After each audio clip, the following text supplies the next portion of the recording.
Shelley, is there any work being done at the Tech Center to address and mitigate the possible security risks posed by UAS and other emerging aircraft technologies? Yes, there is, particularly from a cybersecurity perspective. And the work that we're doing does not necessarily begin and end with the drones. It's also for aircraft in general. And what I'm referring to is the establishment of a cybersecurity safety threat and risk assessment methodology. And you may ask, well, what does a methodology do? Well, the methodology is the background, the procedures, the process that we use to be able to do risk assessments, measure what the risk is, what the vulnerability assessments are, what the threats are. By understanding what the threats are, then we can identify the mitigations. That's important twofold.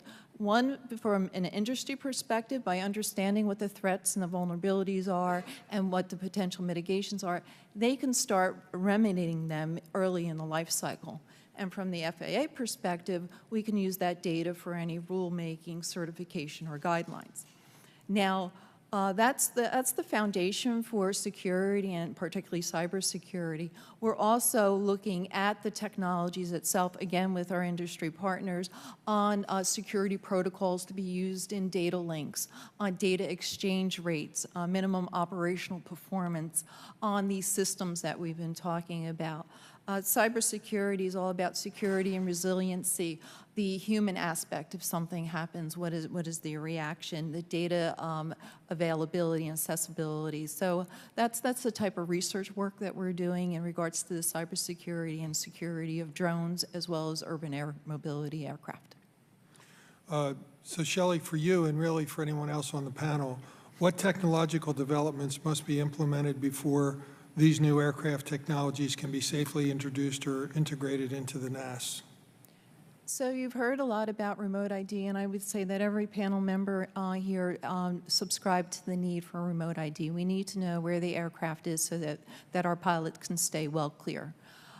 We need the technology to understood and in place for sensors and frequency management, a communication between the aircraft, the pilot in controlled space with the controller.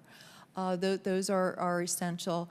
I'm intrigued. I learned a lot from this panel. I enjoyed it as to the technologies that our colleagues are working on in the aircraft makeup itself.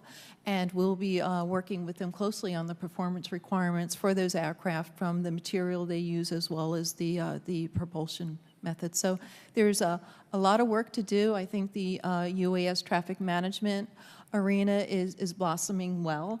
We have a demo coming up in the 2019 timeframe where the Technical Center will be working very closely with NASA and industry. We'll be flying drones through our test sites, and we'll be simulating drones out of our laboratory, our next-gen integration and evaluation capability laboratory. So that'll be a lot of learning and a lot of data that we can use for future concept use and development. Anyone else? No.